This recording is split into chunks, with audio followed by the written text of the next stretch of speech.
Una vez más reciban ustedes, queridos hermanos y amigos, un cálido y cordial saludo de bienvenida a esta emisión especial de tu programa Reflexiones de la Biblia, con el tópico del repaso general de la lección de escuela sabática que se titula Los crisoles venideros. Una vez más, bienvenidos.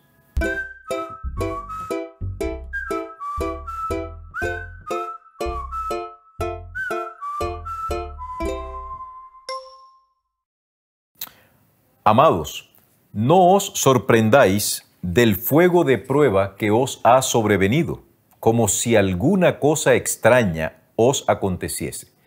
Esta declaración que nos da el apóstol Pedro es significativa, sobre todo en el contexto de lo que estudiamos durante esta semana. La semana pasada estuvimos hablando de lo que significa un crisol. Recordemos que el crisol es un objeto, es un instrumento que ha sido diseñado para que en su interior se puedan fundir, incluso puedan hacerse aleaciones de diversos metales. Ese es el único propósito del crisol. Un crisol no sirve para protegerte del sol, no sirve para protegerte de la lluvia. Su funcionalidad está diseñada para fundir metales. Este elemento metafórico lo emplea Dios de distintas formas y durante esta semana pudimos observar cómo no debemos sorprendernos que de repente un excelente cristiano, una persona devota, consagrada, consuetudinariamente consciente de su necesidad y de su dependencia de Dios, de repente se vea sorprendido por una prueba. De repente se vea sorprendido por una aflicción de algo inexplicable. Nunca nos olvidaremos de la experiencia de Job.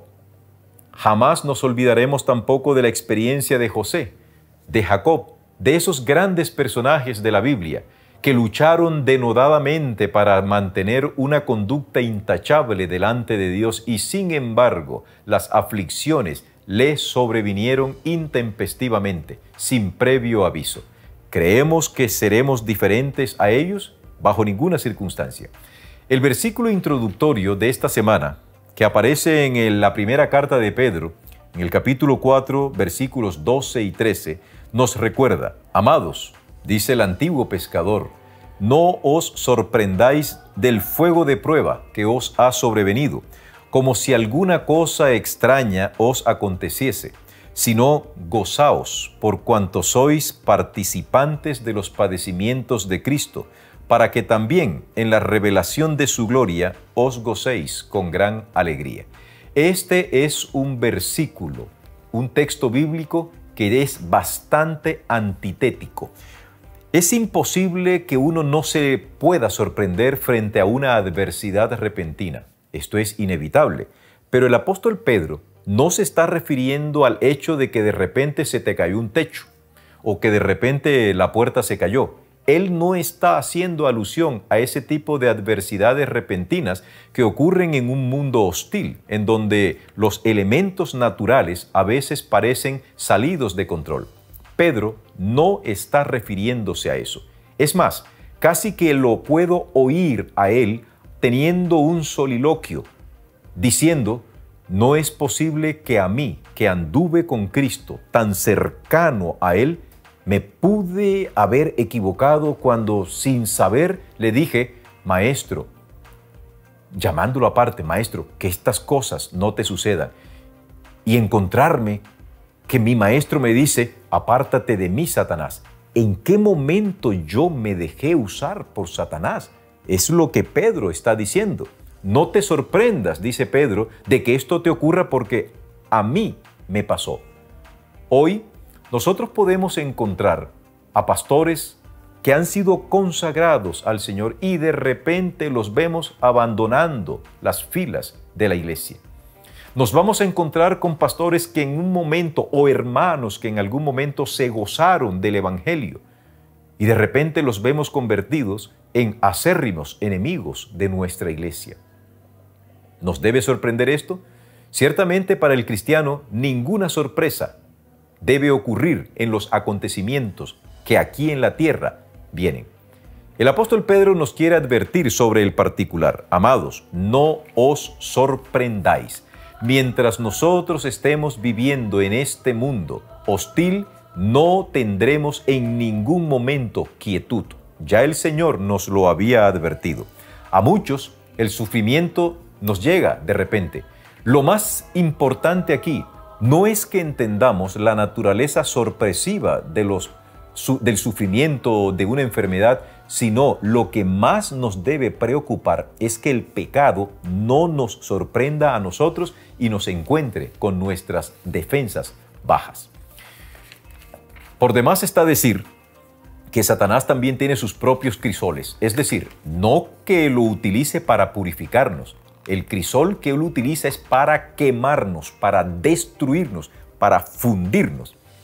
Podemos entender entonces que el crisol que Dios utiliza, es decir, las pruebas que Él nos da, utilizando un fuego medido a nuestra necesidad, es para purificarnos, para eliminar impurezas, pero el crisol de Satanás es para destruirnos y para fundirnos completamente, desaparecernos, si fuese posible, de la faz de la tierra. ¿Cuáles son estos crisoles que Satanás utiliza? Sin duda alguna, el principal de los crisoles que él utiliza es la enfermedad física. Se deleitó en atacar a Job con una enfermedad maligna, repentina, incurable, al punto que el mismo Job deseaba la muerte, al punto que la misma esposa de Job expresó una frase que muchos han malinterpretado, cuando esta mujer dijo: ¿aún retienes tu integridad? Maldice a Dios y muérete. ¿Te sorprendes que la esposa de Job haya dicho esto? Ponte en sus zapatos, ponte en su lugar. La expresión que ella dio no fue una expresión de ataque a Dios. No era el propósito de la esposa de Job que Job dijera eso simplemente por decirlo. Ella era una buena estudiosa de la Biblia. En la Torá se decía que quien maldijera a Dios irremisiblemente moriría. Entonces, esta abnegada, fiel y sufrida esposa, que acababa de perder todos los bienes y sobre todo acababa de perder lo más valioso que una mujer puede tener, que son sus hijos, le está diciendo y está viendo a su esposo que está sumido, postrado en una enfermedad incurable, detestable, abominable, en una enfermedad en la que la piel de Job estaba podrida y aguzanada. La esposa de Job le dice: ¿por qué no acortas el camino de sufrimiento, mi amor? Maldice a Dios y que venga un rayo y te parta, pero por favor, no quiero más sufrimiento.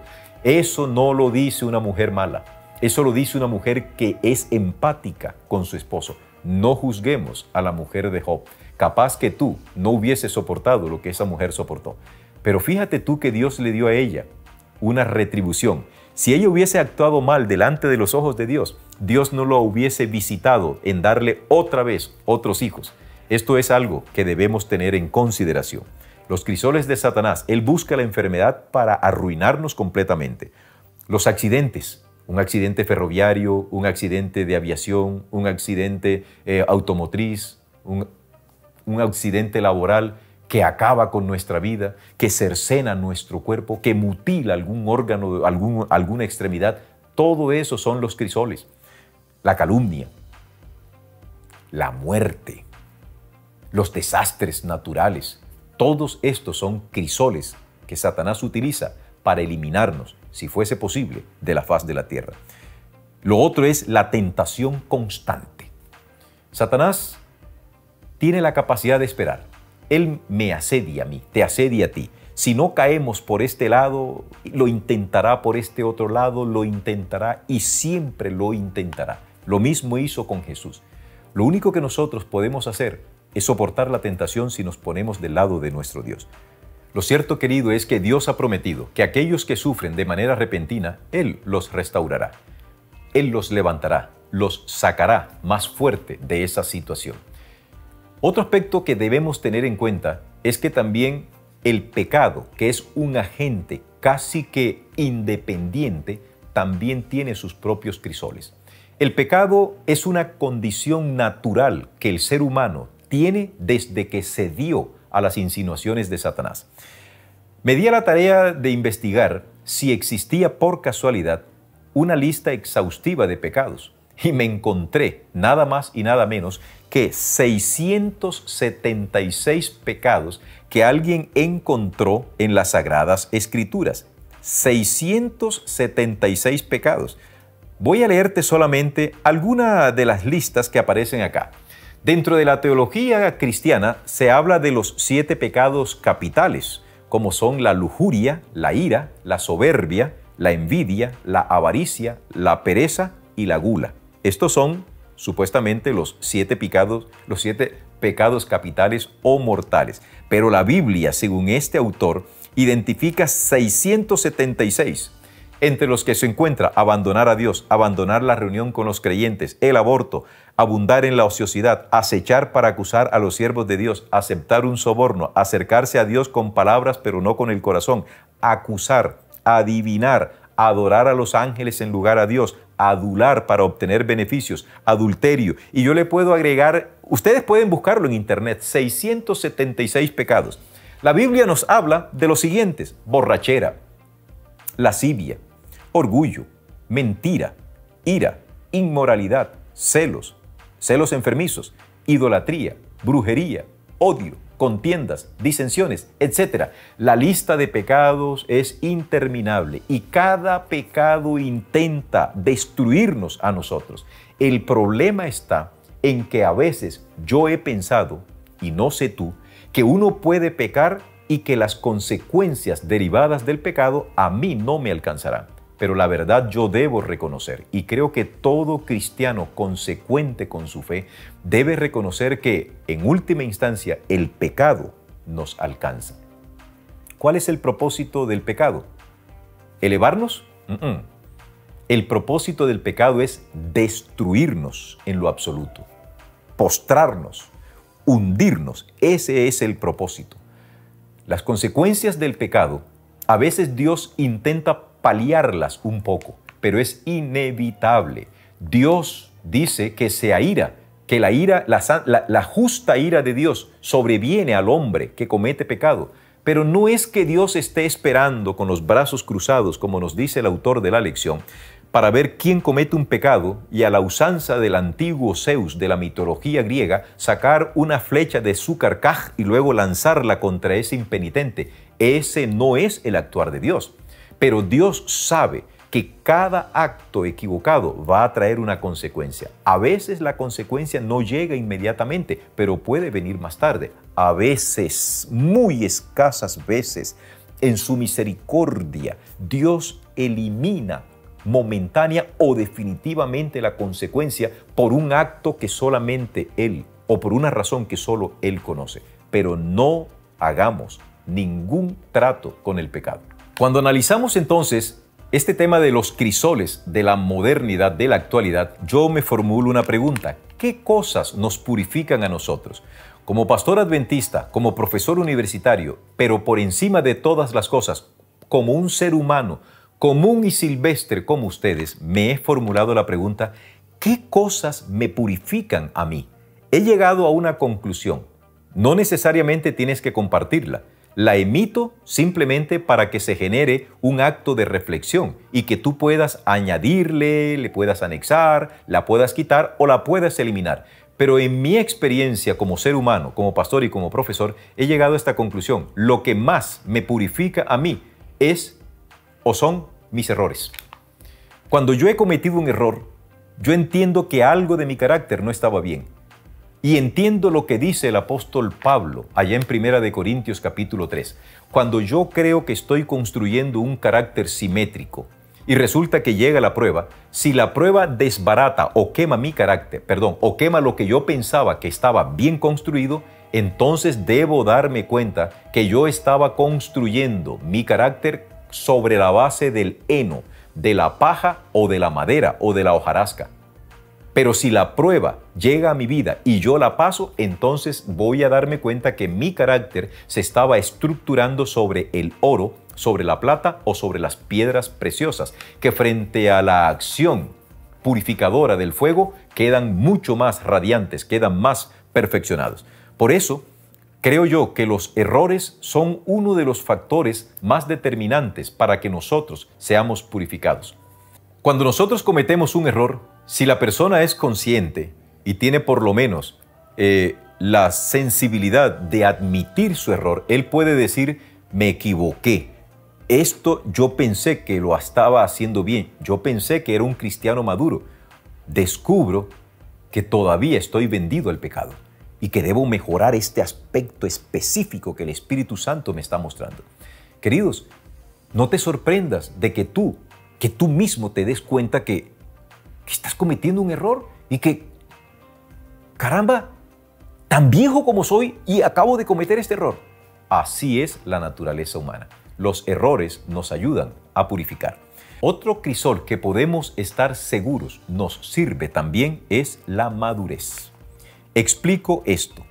La experiencia de la vida nos ayuda a levantar los pies para no tropezar. Desafortunadamente, el viejo adagio que dice que nadie tropieza 2 veces en la misma piedra no es cierto. Todos los cristianos, todos los seres humanos a veces tropezamos, no 2 veces, muchas veces en la misma piedra de la tentación. Es posible que tú hoy estés luchando con un pecado secreto. Es posible que tú te hayas tropezado varias veces con la misma debilidad y hayas fracasado. ¿Te vas a quedar hundido en el cielo? Yo recuerdo las promesas que Dios nos ha dado cuando nos dice, si 7 veces cae el justo, que es una figura, no decir en número exacto, sino si todas las veces que cae el justo, Dios lo tornará a levantar con una condición, que el justo desee ser levantado. ¿Cuántas veces no nos hemos caído? Y cuando uno se cae, que yo sepa, nadie quiere quedarse allí tirado después que se cayó. Uno se levanta, a veces hasta se avergüenza, mira a un lado para saber quién se dio cuenta de la caída. A veces tenemos caídas aparatosas, algunas caídas vergonzosas y algunas caídas realmente tontas, pero caídas al fin y al cabo. A medida que avanzamos en la experiencia de la vida, en la madurez de las emociones, en la madurez emotiva, en la madurez cristiana, entendemos que no nos la sabemos toda y que todos tenemos un aguijón. Hay personas que se ven seguras de sí mismas en algunos aspectos, pero es posible que esa seguridad que ellos intentan proyectar sea la excusa perfecta para esconder una debilidad. Y todos los seres humanos usamos una máscara.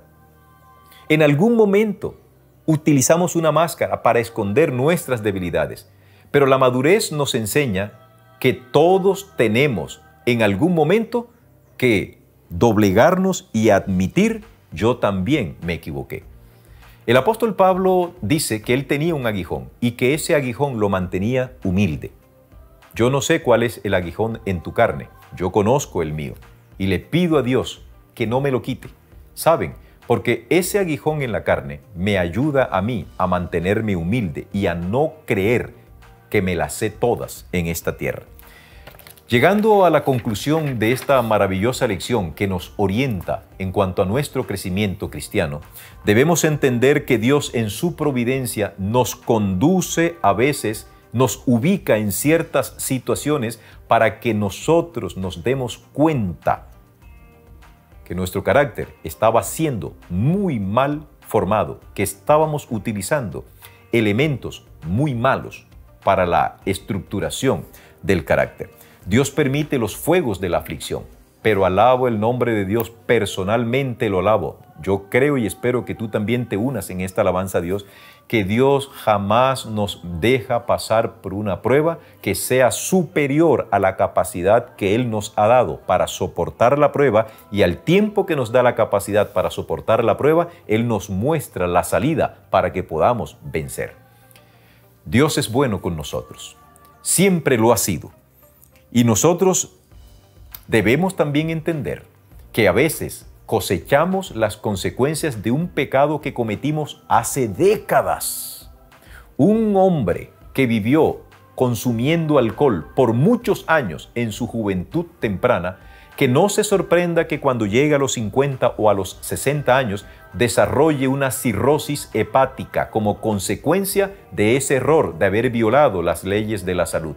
Dios perdonó el pecado, pero las consecuencias siguen. A veces nosotros queremos que nuestros errores cometidos con nuestros parientes, en nuestras relaciones con los esposos, en las relaciones con los hijos, que nos perdonen. Sí, hay perdón, pero las consecuencias siguen. Debemos tener la humildad de aceptar las consecuencias y de levantar la vista a Dios para decir: Señor, aunque las consecuencias de mi error me persiguen, yo voy a perseverar en ti. Ayúdame a sobreponerme a esto, a ser una nueva criatura en Cristo Jesús. Que en la continuidad de este día de reposo, ahora que hemos escuchado y que hemos escudriñado un poquito la palabra de Dios, tú puedas seguir aferrado de la mano de Dios. Y como en antaño se bendecía al pueblo de Dios, hoy te bendigo en el nombre de Dios, diciéndote: Jehová te bendiga y te guarde. Jehová haga resplandecer su rostro sobre ti y tenga de ti misericordia. Jehová alce sobre ti su rostro y ponga en ti paz. Bendiciones.